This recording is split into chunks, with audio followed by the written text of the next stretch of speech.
Hey everybody, it is I, Fork, as you no doubt knew, and I would like to welcome you to the 16th episode of Indie Bytes.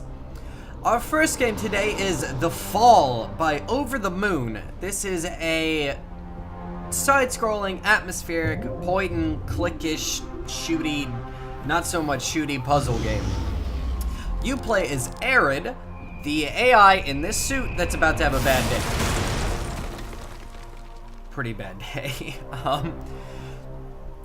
I personally, I'm really bad at point and click games. I'm terrible at them. The puzzles, just my brain doesn't brain them. The logic behind them is so skewed, but I'm showing The Fall because it's got, quite honestly, a really amazing atmosphere behind it. And the writing for each of the characters is just absolutely amazing. So I just wanted to show you guys a bit of this. Inoperable. Pilot. I'll probably do a bit of skipping around so that you can see some of the more specific parts. I really want to show off the combat. Save my pilot. Because it's pretty simple combat. It's very deliberate. Mission parameters and location data. And it's just, you take cover and you shoot. And now it's a bit later in the game. This is one of the things that I have a problem Weapon with. rendered inoperable from the impact. One of the key things of point and click games is that you need to find things in them. And that's okay because normally you can like tell what you can interact with. Like right now I'd be able to tell that I can interact with these fireflies, but in this you can't tell unless you're pointing a flashlight at it. And that's fine. It adds to, oh, I forgot about that guy in the background.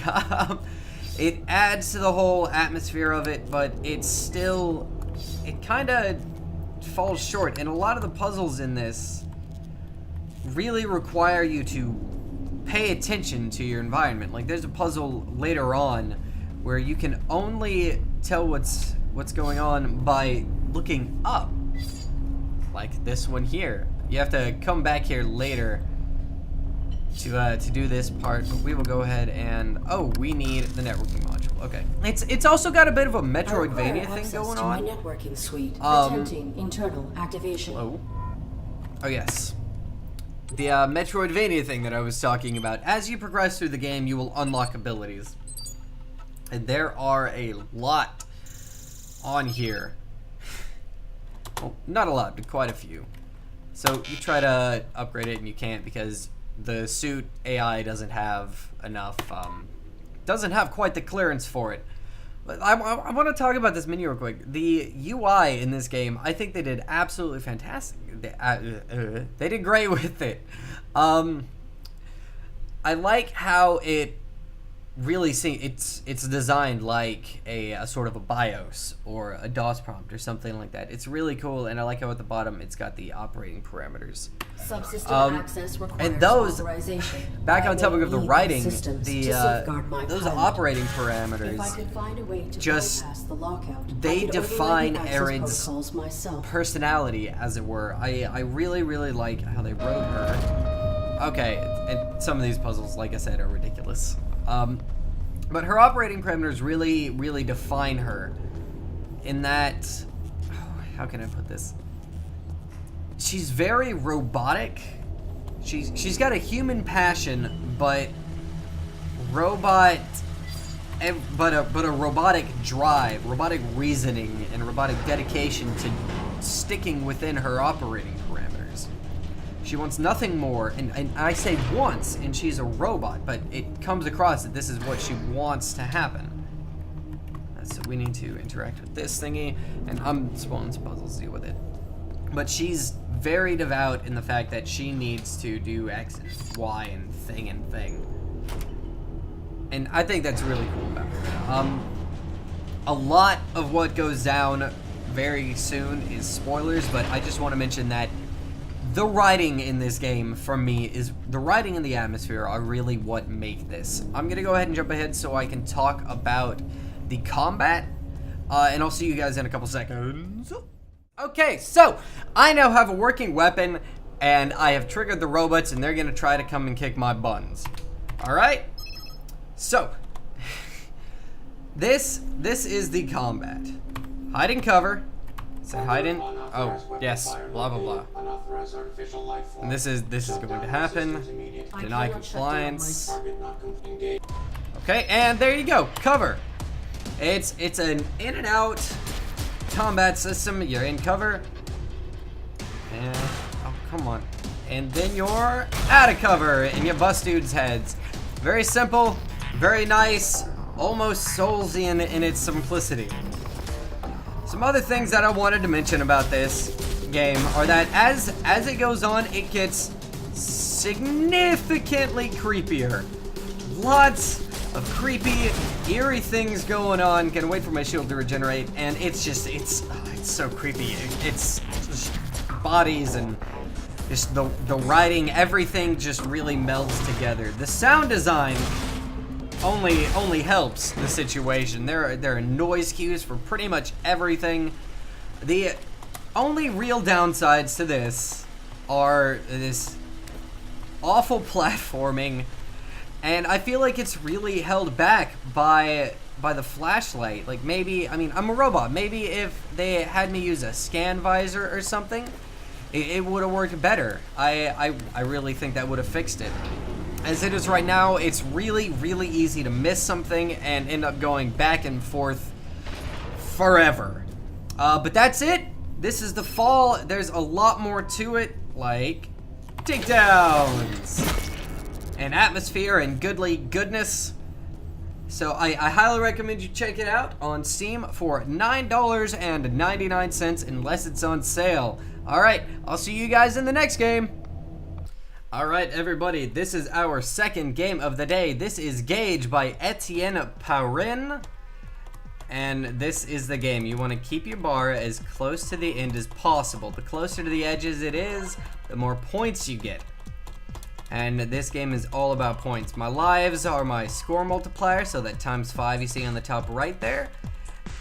And aside from that, it's pretty much a game that just tries to distract you, just like that. It looks like, I can never tell if the left and right are different links from the edge or not. Okay, so now it wants me to do that. And then you turn on a second gauge. When you're playing with the second gauge, you get double the points. And when you actually get the second gauge, oh my god, it's doing things. I've never seen it do this before.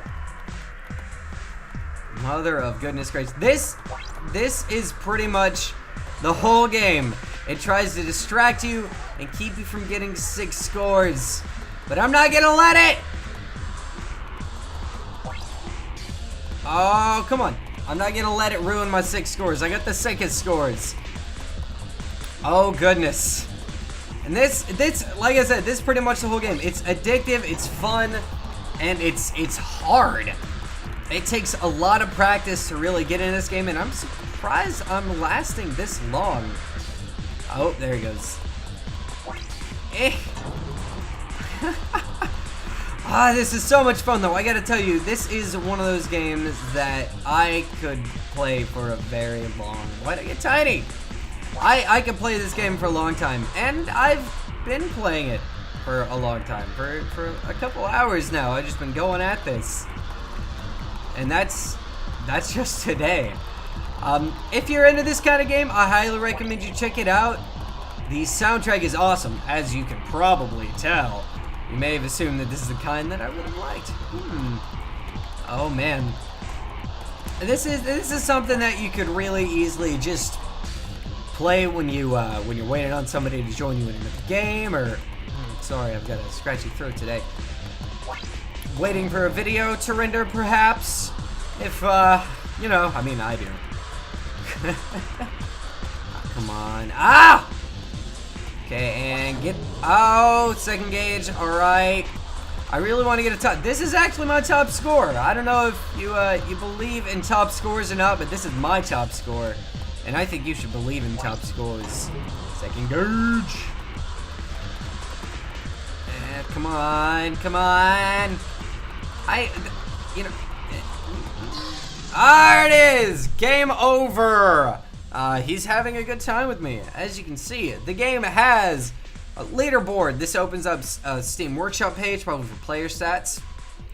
Achievements. Direct link to the guy's Twitter so I can tweet my score and say, why don't you come on and try to beat me? And what was this? Credits. Yeah, credits. Check that out. Ain't that cool? It's super cool. All right, that's it. I'll see you guys in the next game. All right, everybody, for our third and final game today, I have one hell of a trip. This is Dreaming Mary by Dreaming Games, which is a team of 3 brilliantly minded individuals.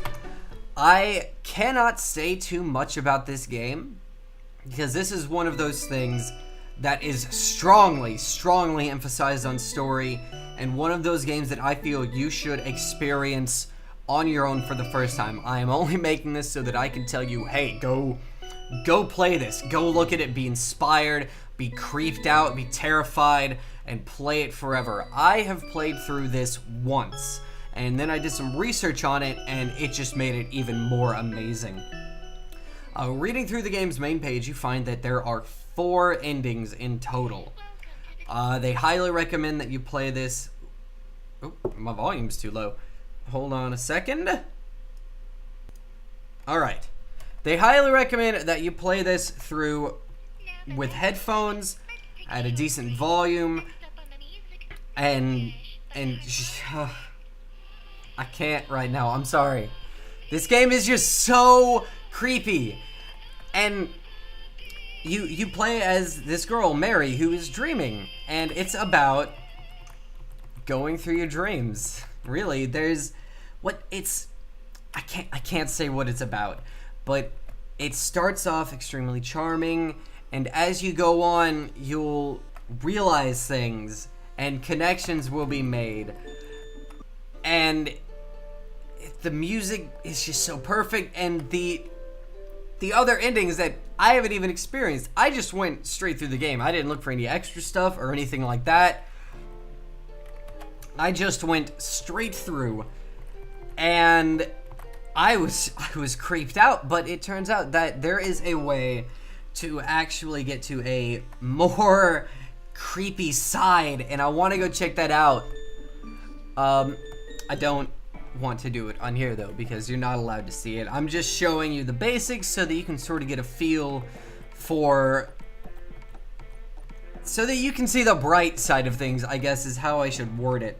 Right now you're meeting up with all your old friends, apparently old friends, and then and then things happen. And it's just everything from the sound design is fantastic. Every single song is a different, I believe it's a different variation on this song. Each of the 3 or 4 rooms has a different song, a different variant of this, and they tie together really well. And oh, I forgot about that. That's so creepy. Creepy. Okay, I'm not gonna go any further because what happens next is really the good stuff.